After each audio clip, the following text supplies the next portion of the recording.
te abro mi corazón.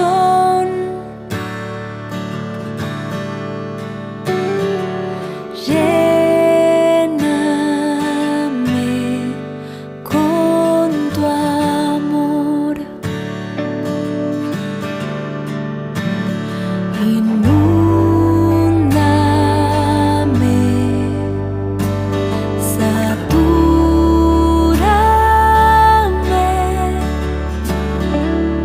Ven, Espíritu Santo, ven. Ven, Espíritu Santo, ven. Hola queridos hermanos, bueno, pues vamos a continuar con el bloque ya cuarto, ya pasando la mitad de nuestros temas de esta catequesis en el que nos habla de la institución jerárquica. Antes de iniciar con la lectura de la introducción de nuestro bloque y también con ya nuestro tema 13, pastores ordenados para el pueblo, hagamos nuestra oración. Ya nos pusimos en la presencia de Dios, en el nombre del Padre, del Hijo, del Espíritu Santo. Amén. Ven Espíritu Santo, llena los corazones de tus fieles, enciende en ellos el fuego de tu amor. Envía, Señor, tu Espíritu, y se renovará la faz de la tierra. Amén. Espíritu Santo, fuente de luz, ilumínanos, ilumina nuestra mente, nuestro corazón, nuestro entendimiento, para que seamos capaces de hacer y de poner en práctica la palabra que se nos da y sobre todo de vivir realmente como verdaderos cristianos. Te pedimos que nos ilumines en este tiempo, que es difícil reunirnos, pero que también no es imposible, que aprendamos a seguir en nuestra iglesia y llenando nuestra iglesia a través de los medios que se nos ponen a nuestro alcance. En el nombre del Padre, del Hijo y del Espíritu Santo. Amén. Bien, pues ya les decía yo, y vamos a empezar con el bloque 4, que es institución jerárquica. Introducción. En este cuarto bloque, institución jerárquica, tenemos los siguientes temas. Tema 13, pastores ordenados para el pueblo de Dios. Tema 14, construir y presidir la comunión. Tema 15, estructura jerárquica. Y tema 16, función de los pastores.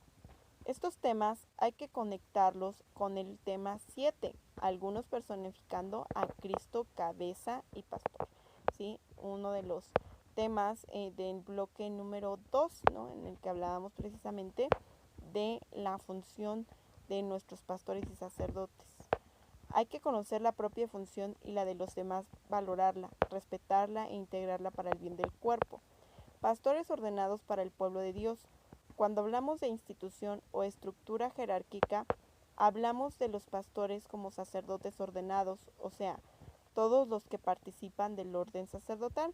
Es decir, hablamos principalmente de el Papa como los obispos, los presbíteros y los diáconos, que son parte de este orden sacerdotal. Y parte de esta jerarquía a la que se refiere, o de esta estructura jerárquica de nuestra iglesia. Ya decíamos que este sacramento es como la especialización del sacramento fontal del don del Espíritu para cumplir la misión apostólica, que es la confirmación, al igual que el sacramento del matrimonio. O sea, dentro de la división de los sacramentos, tanto el sacramento del matrimonio como el sacramento del sacerdocio están ubicados como sacramento de servicio, y es que eso es lo que son para la iglesia, ambos con distinta vocación pero con la misma misión, y pues eso hace que sus funciones sean distintas pero tienen el mismo valor. Entonces, para algunos el matrimonio, y para la mayoría el matrimonio, para algunos el sacerdocio. Y bueno, esto es la especialización de la misión a la que hemos sido mandados por medio del sacramento de la confirmación, en el que hemos recibido el don del Espíritu Santo de manera personal. Como especialización del sacramento de la confirmación para ser testigos y ministros y para cumplir la misión apostólica, sacerdocio ordenado para el servicio y la edificación del pueblo de Dios, pueblo sacerdotal. Bien, vamos Vamos a pasar ya al inicio de nuestro tema 13, pastores ordenados para el pueblo. Al decir pastores ordenados para el pueblo, es decir, al servicio del pueblo de Dios, no estamos hablando del sacerdocio general y bautismal, en donde todos estamos llamados a servir a los demás, a ser agentes, vehículos, ministros de la presencia de Dios, ¿sí? Que es lo que veíamos en los primeros temas de este bloque, de esta catequesis, ¿no? Que todos somos sacerdotes a través de nuestro bautismo, pero estamos hablando específicamente del sacerdocio, pues del sacerdocio ministerial.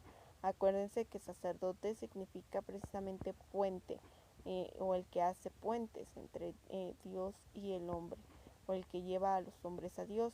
Entonces, todos estamos de alguna manera llamados a este tipo de servicio, a ser vehículos y agentes, pero en específico aquellos a los que su vocación y su ministerio los ha llamado específicamente a esto, que son los sacerdotes ministeriales. Toda la iglesia es pueblo sacerdotal, apostólico y ministerial. Por eso no es exacto distinguir al sacerdocio bautismal del sacerdocio ministerial, porque el sacerdocio de los seglares también es ministerial, porque la ministerialidad es propia de todo el pueblo de Dios, ¿ok? Entendiendo que ministerialidad es un servicio, entonces parecería en términos literarios o literales, que el sacerdocio ministerial y el sacerdocio bautismal pues vienen siendo lo mismo. Sin embargo, es una manera como de distinguirlos.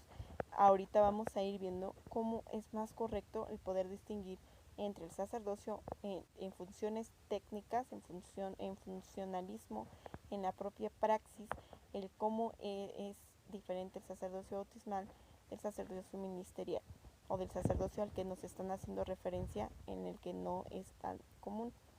El sacerdocio bautismal de todos es para servir a otros, y eso quiere decir ministrar o ministerialidad. Escuchen muy bien, el sacerdocio bautismal de todos es para servir a otros, y eso quiere decir ministrar o ministerialidad. O sea, eso es en lo que prácticamente podríamos decir que es parecido el sacerdocio bautismal y ministerial. Pablo VI, en Evangelii Nuntiandi, habla de los ministerios sin orden sagrado, de ministerios laicales, hablando de los seglares. Es más propio decir sacerdote ordenado que sacerdote ministerial, porque la ministerialidad es de todo el pueblo de Dios. O sea, lo más correcto es que cuando nos queremos distinguir nuestro sacerdocio común con el sacerdocio de ahora sí que de los padres, o el que entra en el orden ya sagrado, es sacerdocio ordenado o el sacerdote ordenado. ¿Por qué? Porque ya está cumpliendo con una función más específica. Hablamos de pastores ordenados para el pueblo. Otra manera de llamar a los ministros ordenados es pastores, palabra importante y más amplia inclusive en el término sacerdote, que se refiere a un matiz que limita a un aspecto de su tarea: profeta, sacerdote y pastor. Cuando nosotros únicamente pensamos en sacerdote, digamos que limitamos las funciones. Es como lo más común, que el término más común con el que nos referimos y decimos el padre, el sacerdote. Sin embargo, el sacerdote es una sola de sus funciones, porque también es profeta, también es pastor, ¿no? Entonces, entendamos como que el ministro ordenado, o en este caso el pastor, que también es una de sus palabras, como que hemos dejado esta palabra como para los cristianos evangélicos, los cristianos no católicos, incluso en algunas sectas o en algunas otras ideologías, se refieren más como a el pastor, ¿no? Entonces como que nosotros hemos quitado esa función y ese nombre tan importante también para nuestros ministros ordenados, que también son pastores. Casi utilizamos este nombre más como para referirnos al obispo, ¿no? Nuestro padre y pastor. Escuchaba veía un video del nuncio apostólico cuando hacía la inauguración de la Jornada de la Juventud. Entonces, en el año 2017, algo así, aquí en la Basílica de Guadalupe. Y dentro de su homilía decía que tenía poco que él había llegado de Roma aquí a México para representar al Papa como nuncio apostólico, para ser este mensajero, esta línea, ¿no?, de su apostolado, de su trabajo, y pues que todavía no hablaba muy bien el español y no entendía muy bien algunas cuestiones, pero que de lo que más recordaba desde que llegó a México era el cómo el pueblo de Dios o cómo los fieles siempre en su mayoría se referían al sacerdote como el padre, ¿no? Siempre padre, padre y padre, y eso decía, eso es muy padre, ¿no? Es muy bueno, perdón, este, eso está, eso hace que la iglesia se vea como una familia, ¿no? Entonces es otro como de las funcionalidades de nuestro ministro ordenado, el ser padre, padre de ese pueblo, de esa iglesia, de esa comunidad parroquial o de a esos fieles que buscan a Dios también como padre, ¿no? Entonces es un representante de Dios. Bueno, vamos a continuar. Dice, primero profeta es el ministerio de la palabra, que evangeliza y a los evangelizados los congrega como pastor y los acompaña y conduce. Los alimenta con la palabra de Dios y el pan de vida. Primero pesca y luego pastorea. Una de las primeras cosas que tiene que hacer el ministro ordenado es ser profeta. O sea, primero anunciar el evangelio, anunciar a Dios el arrepentimiento, la conversión, el señorío, todo lo que tenga que anunciar. ¿Para qué? Para que una vez que transforme, una vez que traspase corazones, una vez que anuncie, entonces haya ovejas, por así decirlo, que tenga que pues llevar, conducir, acompañar en su función de pastor. Es decir, primero el ministerio de la palabra, primero evangeliza, primero da este testimonio para que una vez teniendo evangelizados, a esos son a los que va a congregar, a pastorear y a conducir. Y una vez que los tiene, pues no va a decir, bueno, pues ya les anuncié, ya vienen, qué bueno. No, los va a mantener alimentados con la palabra de Dios y con el pan de la palabra, de la propia Eucaristía. Dice aquí muy claro, ¿no? Primero pesca y luego pastorea. Primero tiene que tener a quien pastorear, ¿sí? O sea, claro que a lo mejor va a haber unos cuantos que sin necesidad de que los pesquen, pues van a estar ahí, pero es importante también la función de la pesca para poder ser pastor. Y entonces ya se dan cuenta que ya no solamente es profeta, sacerdote y pastor, sino ahora también ya es pescador.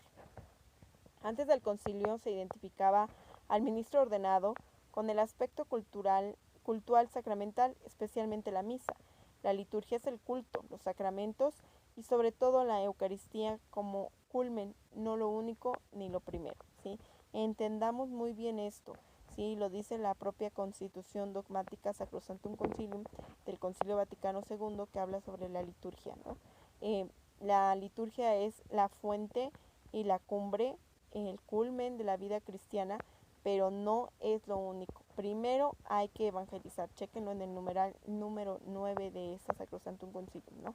Primero la evangelización para que siga, ahora sí, con la vivencia de los sacramentos y sobre todo de la Eucaristía. Entonces, pues no es la única función, o sea, el padre no, ahora sí que el sacerdote, el padre, el párroco, como ustedes lo quieran identificar, el ministro ordenado, no es su única función celebrar misa ni celebrar los sacramentos. Va más allá de sus funciones, ¿no? Y eso es precisamente lo que toca el Concilio Vaticano II, pues porque antes del concilio pues a lo mejor ya habían olvidado un poco este aspecto tan importante de la misión, de la evangelización, de ser profetas, de ser pastores. Para celebrar la Eucaristía hacen falta cristianos evangelizados y en comunidad. Esto no lo digo yo, en serio lo dice la Sacrosanctum Concilium. Hay que tener evangelizados y en comunidad, ¿sí? Lo dice la catequesis, lo dice la Constitución Dogmática. Por eso primero hay que evangelizar, luego formar comunidades, darles una catequesis mistagógica, es decir, una catequesis de los sacramentos, y entonces esas verdaderas comunidades celebrarán su fe en la Eucaristía. O sea, es un proceso que sugiere la Iglesia desde hace mucho, ¿no? O sea, tan solo vámonos al libro de los Hechos de los Apóstoles, capítulo 2, en el que viene el Espíritu Santo, en el que se narra la venida del Espíritu Santo en el día de Pentecostés. ¿Y qué hacían inmediatamente después? Primero, o sea, Pedro no salió y les dijo, vamos a celebrar la Eucaristía, no. Primero, no, o sea, no hizo este ruido para congregarlos a todos y entonces hablarles de otra cosa, no. Primero anunció, primero evangelizó y posteriormente dice, continúa el libro de los Hechos de los Apóstoles, después en este capítulo, en el mismo capítulo 2, decía, asistían asiduamente a la fracción del pan, a la oración, a la enseñanza de los apóstoles, o sea, formaban comunidades, que estas pequeñas comunidades asistían a la fracción del pan, que era como ahora nuestra celebración eucarística, asiduamente, no decía que cada domingo, no decía que cada semana, cada 8 días o cada que les naciera, asiduamente, pero también se reunían a la oración, a la fracción del pan, todo lo tenían en común, es decir, también se reunían a que los apóstoles les enseñaran sobre Jesús, ¿no? Les daban catequesis, los catequizaban, y de esta misma manera, pues también se reunían a orar, no solamente a aprender, también oraban en común. Entonces,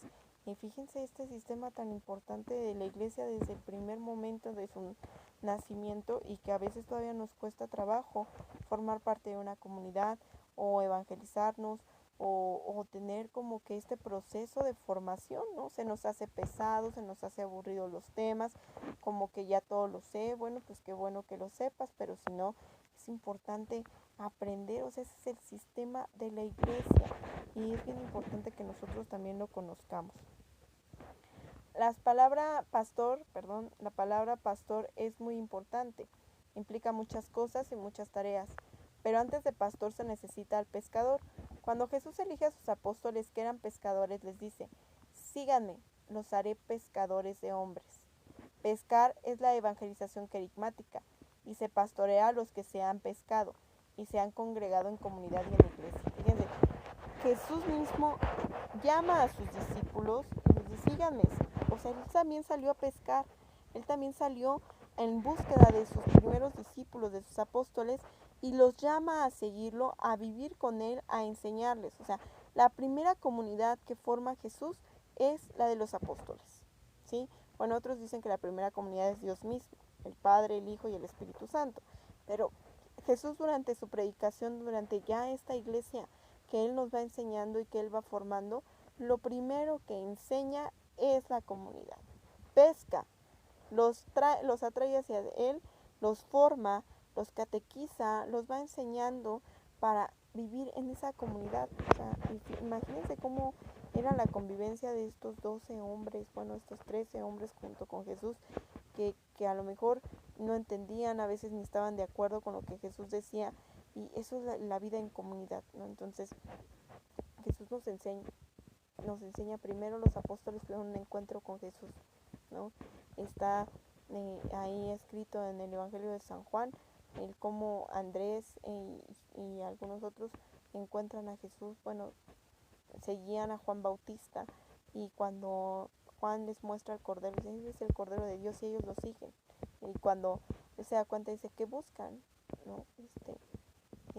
Y cómo ese es el anuncio querigmático, ese es el encuentro con Cristo, el sentirse amados, acogidos por Dios para entonces continuar en este proceso de enseñanza. Obispos y sacerdotes son los ministros ordenados que cumplen esa ministerialidad, ese servicio en y para el pueblo de Dios. Son sacerdotes de un pueblo sacerdotal, pero insistiendo en las 4 dimensiones. Lo profético, que arranca con la evangelización querigmática, lo comunional, que congrega, mantiene y fomenta la comunión. Sí, esto es bien importante. Viene después el segundo momento del ministerio de la palabra, la catequesis. Luego esta comunidad congregada celebra su fe en lo cultual, litúrgico, sacramental y finalmente enfrentan juntos sus necesidades materiales, lo social. ¿Sí? Entonces viene lo profético, después la situación de la palabra con la catequesis, luego el congregarlos, vivir en comunidad, que es el pastorearlos, y después ya su función como tal sacerdotal, que si fuera como un esquema o como un orden, la última función que tendrían es precisamente la de ser sacerdotes. ¿no? Entonces sí, ya que pescaron, ya que pastorearon, ya que congregaron, ya que profetizaron, entonces sí, se convierten en sacerdotes porque entonces tendrán a quien celebrarles. Y yo te digo ahora, lo iba a decir desde los párrafos anteriores, pero yo pienso ahora que tú debes de reflexionar antes cómo vivías la celebración eucarística, ¿no? ¿Cómo era tu vida antes de tener un encuentro con Cristo? ¿Vivías de la misma manera la misa? Es más, asistías a misa. ¿Entendías los sacramentos de la misma manera? Será muy bueno reflexionarlo, ¿no? Y ver qué tan importante es la evangelización, ¿no? No es lo mismo una misa de cualquier sábado, bueno, que ahorita no tenemos misas, ¿no? Pero de cualquier sábado de unos 15 años, de unos 3 años, incluso de un difunto, en los que las personas van por compromiso, por tradición, por, no sé, por lo que piensen que es social, y no terminan como de participar de la mejor manera, ¿no? Entonces les dicen, el Señor esté con ustedes y contestan unos cuantos. ¿Qué tan diferente es una celebración de personas convencidas en su fe que han sido transformadas por Dios a través de este encuentro carismático, ¿no? Y entender esta última parte, o sea, no solamente celebrar la Eucaristía, sino también vivir en lo social, ¿no? Y estamos en un tiempo que de verdad de mucha gracia, en el que Dios ahora nos permite vivir en esta solidaridad, en el ayudar a otros, ¿no? En el estar siempre pendientes con esta situación en la diócesis en la que estamos trabajando, y que no es por ser presuncioso, pero que en algún momento, o sea, nosotros íbamos como un pasito adelante, que yo les dije, vamos a poner despensa, les voy a dejar una canasta para que ustedes depositen su despensa cuando vayan ante el Santísimo, y pues que unos lo hicieron, otros no. Entonces ya habíamos nosotros iniciado con esa iniciativa de la Mesa de la Caridad, y ya cuando le dice el obispo, bueno, pues nosotros ya nomás nos faltaba poner los letreros.